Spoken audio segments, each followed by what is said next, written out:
front. Glover shoots, he scores! Savniak, nice move. Finds Pione. Out in front, shoots, scores! Walking in, finds screen, fires a shot, and he scores! Devin Savniak, he shoots, he scores!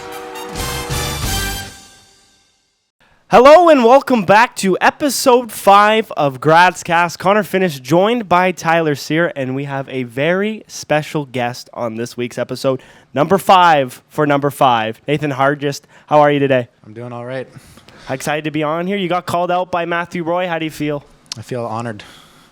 Well, honored. Yeah, honored. That's well, thank you, I guess. That's kind of a compliment. Oh, yeah. Well, I guess we'll just hop right into it here. You're one of, I'll say few, Americans on the team, but very interestingly enough, from the southern United States. Can you just touch on what it was like growing up playing hockey in Florida? There's only one state AAA U18 team there, so I played on them since I was, I think, 13 or 14, maybe a bit younger than that. It was with kids all around the state, so we had to drive to either Fort Myers or Miami or Tampa. The whole team would drive there, so it would be 45 minutes for me, 2 hours for me, or 3 hours. Yeah. We would all drive to one spot. It would be every couple weekends or so. We'd practice for about 3 hours, and then we'd all drive back to where we live. Was it more like showcase hockey? Would you play a lot more tournaments? Yeah, it would be more showcase tournament hockey, mostly out of state, so we'd have to fly to Detroit, Boston, wherever.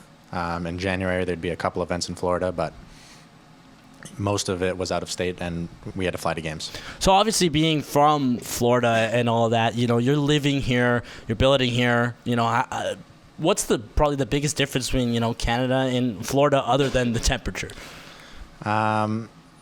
Being, with the team every day, workout, skate, definitely didn't have that back in Florida at all. We almost had two halves of the team where one half would practice in Tampa and the other in Fort Myers and Palm Beach. So, having everyone together every day is probably the biggest difference. Do you feel like that's helped your game? Absolutely. It's nice to just be around the boys all the time. And, there's definitely a difference in chemistry here and there going into, like where we are now. Everyone knows each other well.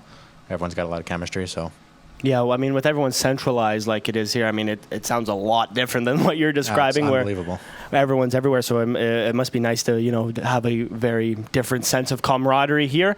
Now, has the weather caught you off guard yet? Because to us Canadians, this is a warm winter. So for me, this is by far the coldest winter I've ever experienced. Not even close. I've been to Manitoba and other, northern places in the winter before, but never for a period longer than 3 or 4 days. So this is by far the biggest difference, especially driving. I haven't had any actual issues with that, but, you've been lucky so far in that sense. There's no snow in Florida, so. Have you gone out on an outdoor rink or anything? Have you enjoyed that novelty yet? Absolutely nothing. Man. Well, it's definitely should be on the bucket list. You can't ruin the skates. Ruin the skates. Right? He's got the burner wheels. Well, I want to get to yourself a little bit. Tell the listeners and the viewers a little bit about yourself. Relatively quiet guy. You're I won't say stay at home, but a mobile defenseman.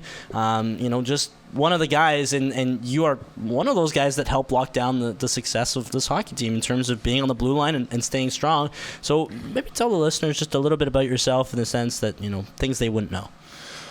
Like hockey-wise or life-wise? All right. Well, hockey-wise, most of what I came in here with the expectation of some of the coaches to maybe be more of an offensive guy, and across the year it's definitely turned into more of, hey, you're here to, shut down the first line or whatever. So that's kind of what the role has transitioned into, but I'm still getting some points. So that's been good. Certainly didn't know what to expect in the earlier portion of the year. Outside of hockey,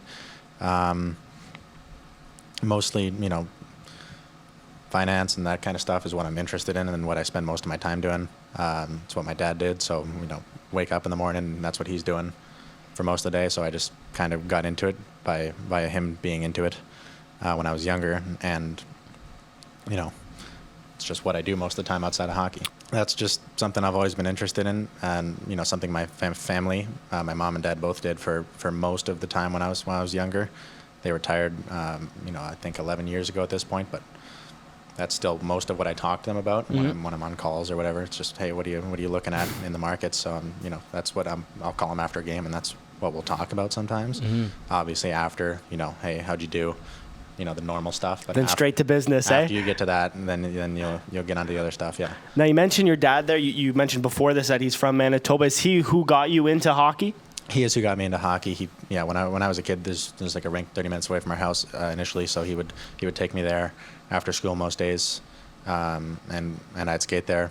He coached a lot of like the younger teams, so like Mites and those guys. So even when I was at a higher level and he was coaching, he would also be coaching them. So a lot of guys in Florida who play hockey know him very well.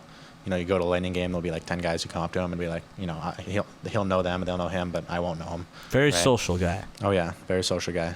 And you mentioned there when you came in, the coaching staff may be expecting a little more offensive from you. You've taken a step back and been a great defenseman to your credit so far this season.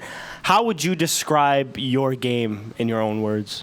I think you said it right. Mobile defenseman. Like I'm, on my guy in the D zone. I know what I'm doing. I know my job. But, if the opportunity is there, I'm going to get up in the play. I'm going to get a good shot in the blue line. I'm going to sift it through, get some, points from tips and whatnot. But, if it's there, I think I have the skill to jump in and join the rush and that type of stuff. You can move very well, and you're one of the few defensemen that I've seen the last couple of years that can move in an omnidirectional sort of sense. And there's only a couple guys to come through this organization that can move in that sense. Is that something that, growing up and playing hockey, was that something you noticed early on? I would say it's just kind of something that's developed with the way that I've trained, perhaps. But I wouldn't say that was like something I was avidly trying to achieve at the time. It just sort of became that sense. Mm-hmm. Yeah, like side to side, front and back, and it just always feels like scanning the ice for you in your own zone is not an issue. Now, have you been a defenseman all your life? Is that what you started out with? I've always been a defenseman. Now, was that like your dad's choice? I'm honestly not sure because my dad was a forward, so yeah. Perhaps at the time it was just like, all right, I want to be different from you. Yeah. But I don't actually remember what my thought process was or any of the conversations at the time. So I've just always remembered being a defenseman. That's what I play. Probably the best choice. I mean, I'll say it's worked out well for you so far. Oh, it's great. Now, back to kind of Florida. Is there very much of a hockey culture there? Like, would you say with the 2 NHL teams we have there that it is, in fact, growing and we'll see more kids come out of there anytime soon? Hockey is absolutely growing in Florida. It's a lot bigger now than when I was there. There's a lot more rinks now than when I was there. There's a lot more teams, a lot more interest in it. More people talk about it, go to the games. I think the Lightning winning some cups had something to do with that maybe, but... when I was younger, it was definitely a bit different than it is now, for sure. You ever get any parades? I have not. No. Damn. Oh man. I mean, in terms of hockey in Florida, you got to think it's growing, right? And you just look over to your west side neighbors in Texas and how big hockey is there. Did you see a lot of Texas hockey when you were growing up? Of Texas hockey? Yeah, just no. Maybe traveling there or anything like that. I mean, I've only traveled there for hockey, so I think it's difficult to say the hockey environment when I was there to see hockey. Yeah. Right? It's fair enough. hard to gauge it. Fair enough. No, fair enough. It just feels like it's growing in certain states. No, absolutely. You look at Missouri too, right? Like it's getting big there too. It's getting big in the southern states. At least for us, like there was like in terms of like rec leagues and AA, single A, that stuff. There was a lot of hockey in Florida. Each rink had a team. Mm-hmm. But for AAA, we only had one team, and now there's 2, but they're not as good as the one used to be because they kind of had to split it to make that happen. Right. So. Well, I might give you a chance here to maybe shout out some of your hometown buddies back in Florida. Is there anyone that we should be watching out for coming through the ranks down there that you know of, or maybe through your dad or whatever? All right. One of your buddies? Kai Stocky plays on the U18 team. Yeah. He's the same age as me. He's very skilled. That would be my shout out. Yeah. Ooh. Big forward or defenseman He's as well? forward, yeah. Is he coming to Canada? We'll have to see. We'll have to see. Do you think you should? I don't know. I haven't watched him play too much in a while, but I mean, it's worked out well for me, so I don't know why I wouldn't for him. Yeah. For sure. Tyler, you have anything else? Or? Yeah, I mean, I want to touch on, being atop the CCHL standings and all that. And it's something I mentioned probably every single every single podcast because it is a different environment, right? Would you say there's a couple things that, go on in the locker room, not necessarily a code, but a rule book per se to build the environment that you guys have here and the winning culture? Yeah, I mean, everyone takes, game days, that type of stuff very seriously. And even in terms of practice, gym, everything, like everyone holds each other accountable to some extent, to a pretty high extent, I would say, where it's like, there's a level of, you can have your fun, but, we're here to win. And everyone, I think, realizes that we're a team that can at this point because of how well we've done and how, how the game's feeling for us. So, there's a sense of we can do this, and we all want to kind of push each other to achieve that. A lot of people say that the hockey locker room can feel like a classroom sometimes. Is there a couple things you guys have done to try and avoid that feeling? I don't think I've had that feeling at all here, so I don't know if we've just successfully avoided it or if it just wasn't there to begin with. Well, that kind of leads into one of the questions I was going to ask you later. From making the jump from down south to the CCHL to hockey in Ontario, was it a big learning curve or did you hit the ground running? You feel like? I think it's, just a learning curve in terms of the speed of the hockey, right? Like you play mites and then you play pee-wee or anything else. At the time it sort of doesn't feel like it's changing, but obviously to, someone watching, obviously the hockey's getting faster, right? So going from last year to here, initially it's a big jump and then you sort of slow the game down mentally and now it just kind of feels like you're playing hockey again, maybe 10 games into the year. You get to that point where I'm just doing what I'm doing. Right. Well, should we hop into the rapid fire questions? I think we should. This is shout out to Briggsy. Briggsy had another good one today. Yeah. Are we gonna? Well, I guess since you brought it up, we'll start with the one suggested by Briggs Jowett. He wanted me to ask you, if you're on a desert island, what 3 teammates are you bringing with you and why? I would say Briggs. I would bring on the island just because he knows a lot of random stuff about that. I think that's why he suggested the question. He just wanted a shout out. He wanted a shout out. Yeah. So maybe that's. But I would say him just because he knows a lot of random stuff about that. Probably Roy. Seems like he would be knowledgeable about that type of stuff. And Morsey. Oh, really? Morsey? Yeah. Who would you not bring? Who's not getting that trip? Probably Glover. Glover? Yeah, he's not getting that trip. I don't think he would assist much. No. I don't think he knows much about island survival, Well, next question. Do you have a game day ritual? If so, what is it? I don't have too much of a game day ritual, but I'll go to eat at Cora's, which is a restaurant here. I'll go eat there. I'll get the same thing every time: eggs, ham, potatoes, simple breakfast, and then probably about like hour and a half before the game, I'll go walk around my neighborhood for like half an hour, 40 minutes, just listen to some music, clear the mind, legs going, and then get ready, eat some after that, and go to the rink. What's usually on in the headphones? There's a vast variety. I'm not sure I can pinpoint You literally stubbed it. any spec, any genre. Anything's coming on, eh? Yeah, anything. Finance Whatever I'm music. feeling at the time. Whenever I'm feeling at the time. Hey, fair enough. Next one. Is there a teammate that you feel has the best nickname? Best nickname? No, it's hard to. Maybe look around the room. It's hard to. Everyone's right? got a good nickname. I'd say. You have a personal favorite? Yeah, Big Red for Coops. I like that. Oh, that's a good. I haven't heard that one. That's a good one. Like, are there a couple out there that people just don't know about? I mean, I don't hear that too often, but I've heard it once or twice, and I'm like, right on. That's a good. That's a good one there. Do you have a favorite NHLer? Kucherov. I mean, I'm a defenseman, but some of the passes he makes are unbelievable, and obviously he's just been unreal this year. So it's interesting. The first thing you mentioned is his passing ability. Yeah, not his shooting ability. No, absolutely, his passing is. Yeah. I think that's what you have to take away from his game. Some of the way he'll see the puck, he'll have a second, he won't have any time, and he'll fit it through a stick, he'll fit it through the lane. He just kind of feels the ice. I think better than most people in the NHL. So yeah, and he's tearing it up this year. Yeah. This is just a question off of that. Kucherov's one-on-one with you. How many attempts do you think it takes for him? It takes until you stop him.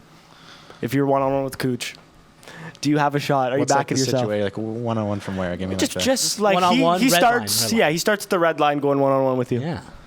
I don't know, maybe 3 attempts. Oh, I like that. I like that. I do like that too. I mean, he's not a big skater guy though, right? It's not like a Kucherov thing. It's just like if you're on a one-on-one, You know, Yeah. he's obviously super fast, but it's like That being said, as a forward, like if I'm going against the D, it's super hard to score at all against against someone in a one-on-one. Like it's just a hard situation. I think he scores from the blue line. That's in Navan every time anyway. Yeah. Just that's as far as the ring. You know, that's where you gotta start like further back. Well, I doubt it, but Cooch, if you're watching this, that's a challenge. Oh, that's yeah. a challenge. Let's go. Get over here, man. That's a challenge.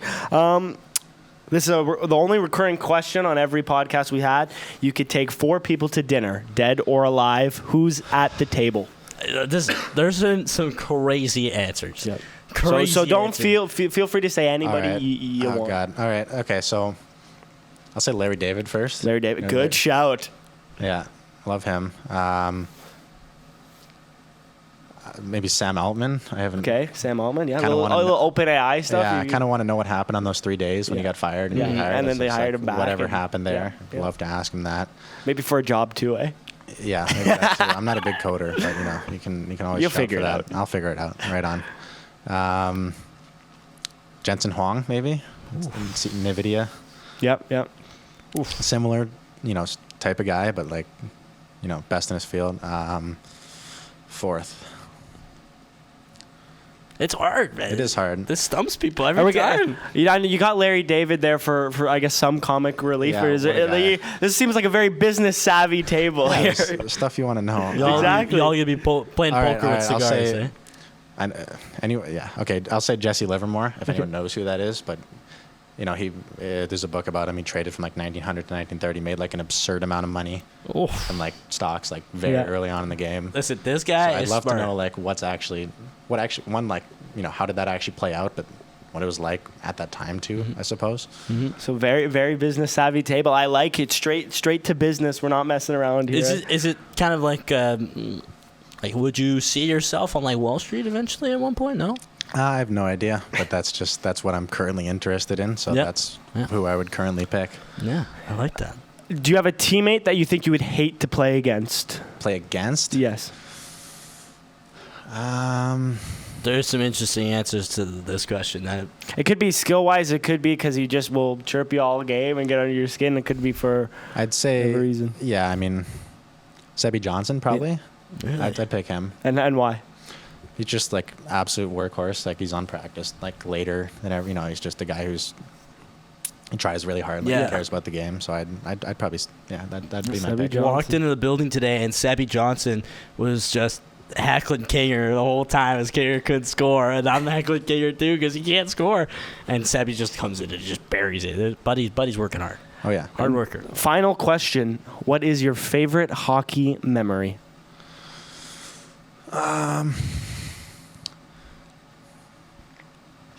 Let me think. Does it have to be with the grads? No, it could be throughout your whole career, or even anything to do with hockey for that Yeah. matter. What got you into hockey? All right. Well, probably winning districts like last year with like my boys in Florida because we were like 3-goal underdogs. You know, we just ended up pulling through. Made it to nationals. Didn't do very well there, but You made it was eh? nice to get there. Yeah, I'd say that was a good memory with the boys at home. Well, Tyler, it's that time of the show. Nathan, you get to look down that camera right The there big one, yeah. All right. and call out the next guest Listen, that will appear on Gradscast. I know this is a contemplation for you. There's a couple really good guests that you could bring on right now because we've moved away, Connor. We got to say we've moved away from the Kingwell Corner. I'm going to call it the Kingwell Corner, right? Done all those boys. So we got no pressure here, but right, just well, pressure on luckily, them. luckily, we're kind of Yeah. out of the corner a little bit. I'm gonna keep it here in this area and say Jenkins. Cole Jenkin. Jenkin. Wow, that's a good shout because he's been thrown under the bus a couple times here on this pod already for his Really? style and Okay. you know a couple other things. So that should be a good episode. He's a bird, loves to chirp. you Oh, know? yeah. Loves to chirp. Well, thank you guys so much for watching the Gradscast, and we will see you all next Thursday, hopefully with Cole Jenkin.